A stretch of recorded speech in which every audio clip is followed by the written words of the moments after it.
What's up, guys? This is Brian here with Straight Boosted. Today we got some Eastwood products here. We stopped at our local Eastwood dealer, picked up some powder coating supplies. Basically, we have our dual voltage powder coating system gun right here. We'll take that out and show you. We got our basic beginner's kit, some different colors. We'll go over everything, show you how to use it, give you some tricks, and show you some different pieces. So first, when you open the box, you'll see the gun is sitting in there like that. Just pull that on out of there. We'll bring everything out. Just gotta tear this open here.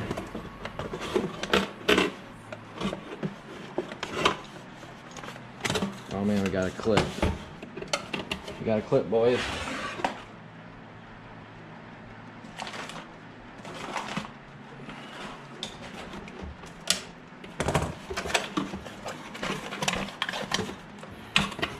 We'll get that out of the way. So basically, this is your gun right here, and it's got two different modes for voltage. You can go low, and then you got over here for high. And basically what that does is it helps you get coverage with whatever you're spraying.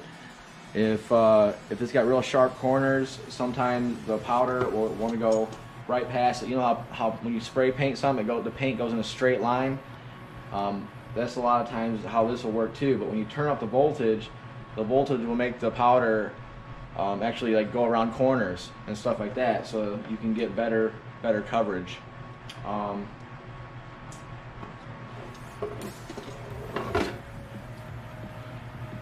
This is the piece you push this button. We'll set it all up here. We'll set it all up. We'll just show them what comes in the box right now. So that's what comes in the box with your powder coating gun. Set this off to the side real quick. And this is what you get with your beginner's kit. So we're gonna open this up here.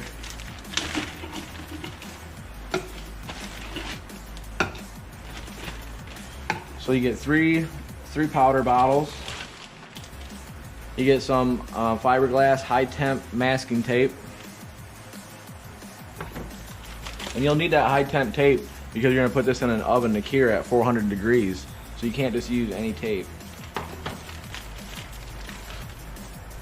This piece goes on the gun right before the air, and right before the gun, bottom of the gun, to help keep the water out of the air is what that's for. It catches the water moisture in from your air compressor.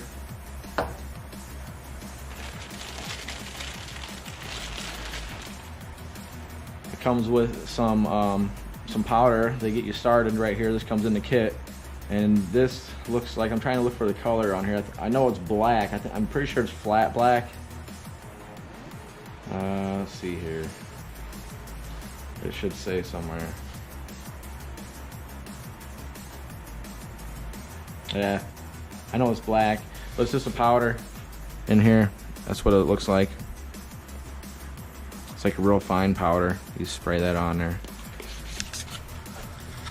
So what you do is you take it out of here.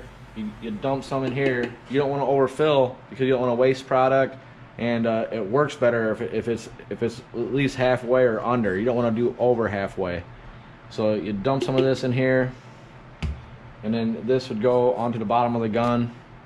Screw it on, and you're ready to roll. So it comes with this. You got some lids here for your jugs. So if you got some left over, and they give you these separate jugs because you can't mix powders. Once you put, like if I put black in here, I couldn't put in any other color. So that's why they give you those different containers.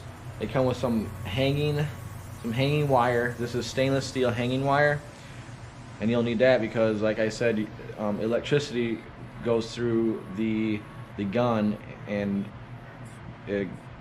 like a static electricity effect, basically. That's how the powder sticks to what you're spraying until you bake it. And then it looks like it comes with some plugs. These are some high temp plugs. And this is for If you're doing parts that have threaded holes, you plug the holes so you don't mess the threads up. Or if you have stuff that has real tight clearances and you can't get any powder in there because it'll mess up the clearance, you'll shove one of these in there so that way you don't mess nothing in your clearances up. So these are high temp plugs. And that's basically like all that comes in the starter kit is this right here. And that's going to get you started. And you got some other stuff here. I'm looking here.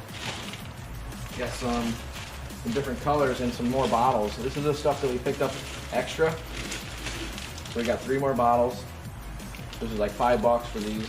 And then we got some different powders right here. We got the 1 pound bags because these 8-ounce jars are like $16. They're $8, and these are $12. So better deal.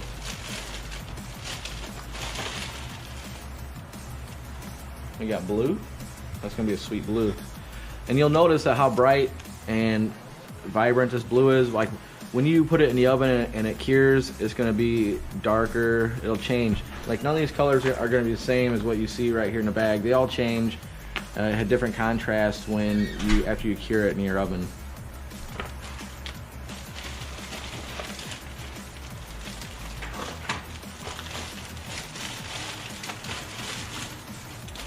And last we got white.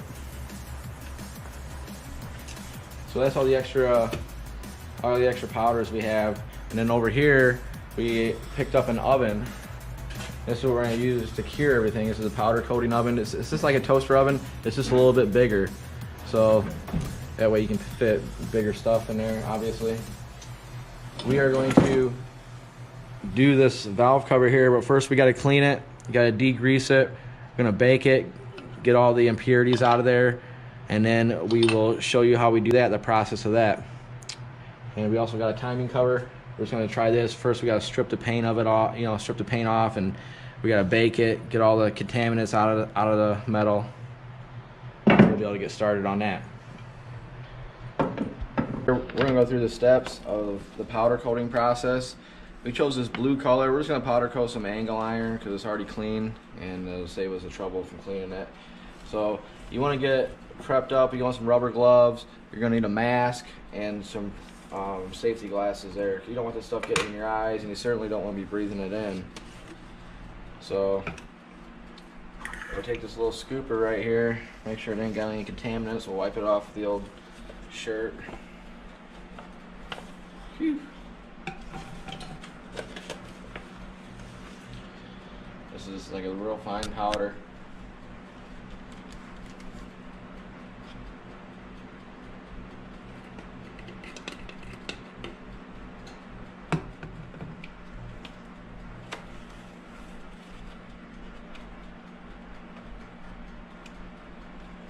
Scoop it all in there.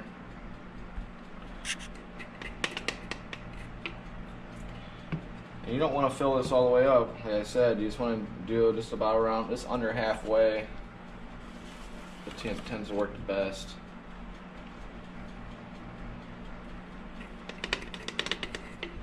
And then you can always save what you don't use. You can just put the lid on it and save it.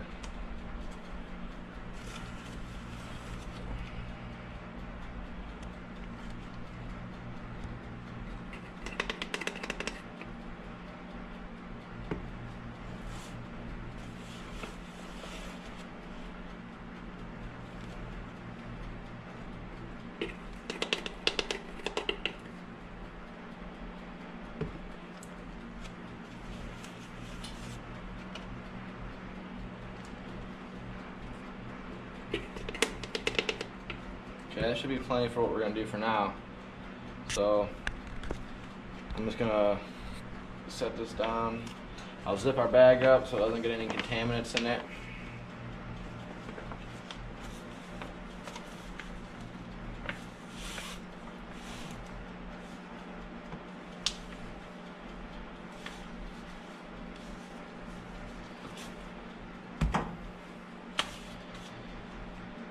Alright, and I'll see you over there at the paint booth. We're back in a paint booth here. It's a homemade little cardboard paint booth.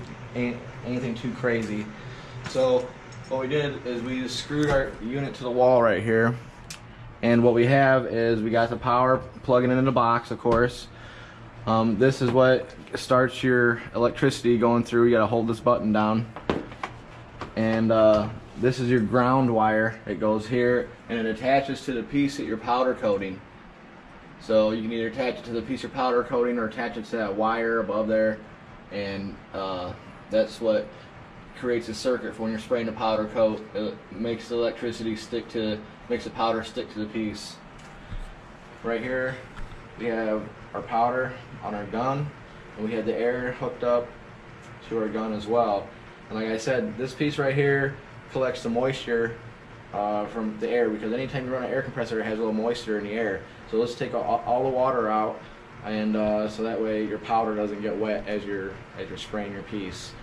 Also, you want to keep your CFMs down real low. You want to have about 4 pounds of pressure, between 4 and 8 pounds of pressure. I would say would be ideal, and that's how it works. You got to regulate it down, so that way you don't have too much PSI pressure, and you spray away. This tip right here, this is the piece that this is the electrode. You don't want to touch that while you're holding down that button. You'll get shocked. So if you're spraying like a big piece, you use it just like this. You spray just like that. And if you need to get in tighter crevices, you'll put this piece on the end, and that'll deflect. It'll deflect your powder out to the side. So then instead of shooting it like this, you'd run it to the side like this, and that'll help fill any voids, stuff like that. But this piece we're going to do right now, we're just going to take this off, and we're going to try it just spraying it straight on.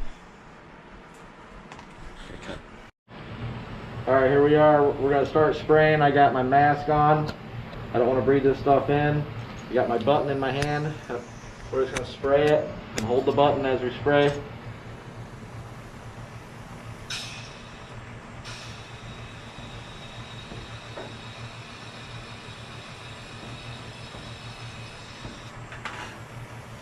You can't really spray too much. Like you can go to town, and there's really not, you can't really overcoat, you know?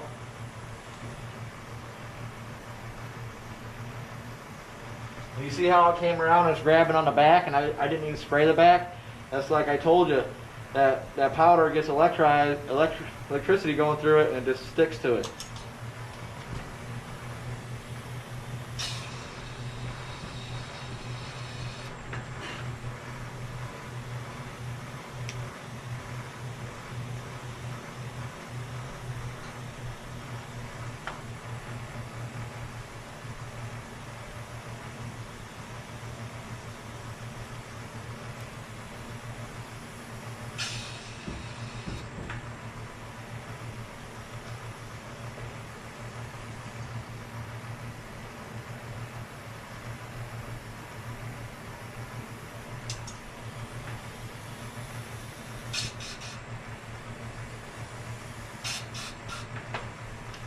And just like that, we're finished.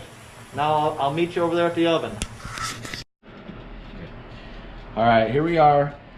We took our piece down off the hanger, and the thing about this powder coating is better than paint, a lot of people say, is right now if there's any mistakes made, you can just take your air hose and blow that powder all off, and you can start all over.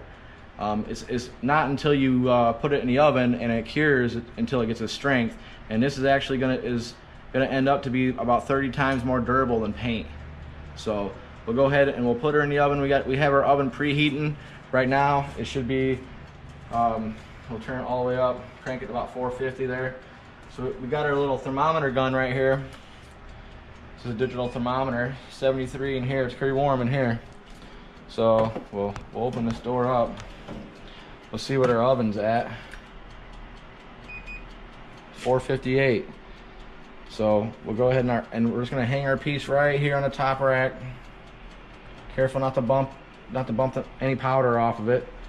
I'm just gonna shut that up. And what we're gonna do is we're gonna let that bake in there, and you'll see that powder actually adhere to it. It kind of like melts down. And you want to keep taking the temperature of your piece, and once your piece reaches its its temperature, you need at least 450 degrees, 400 degrees. You don't want to be any colder than that or any hotter than that. So you get your piece in that range, then you can back your oven down to 400, set your timer for 20 minutes, and just let it go after that and let it cool down. And once it's cooled down, it's all finished. All right, guys, we're back to check on our piece. It's been a few minutes. This piece is small, so it's going to go pretty quick, I think. And what you want to do is you want to take your heat gun and you want to shoot the temperature of your piece that's in the oven. You don't want to shoot the oven or anything like that. You just want to get that one piece that's inside the oven. Because once that reaches 400 degrees, you can turn your oven down.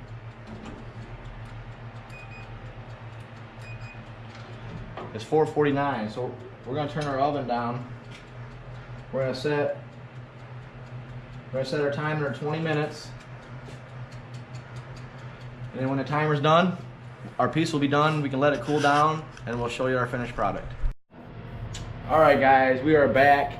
Let's check out this piece. I just opened it up, and I was hitting it with the heat gun here, and it said 81 degrees. That's why I was all wiggling around. I didn't want to burn myself, but it looks real nice. You see that? This is from a real light coat, nothing crazy. And that's real durable, looks good, looks better than what it did before. So if you like what you've seen here today, don't forget to like, comment, and subscribe, and share with all your friends.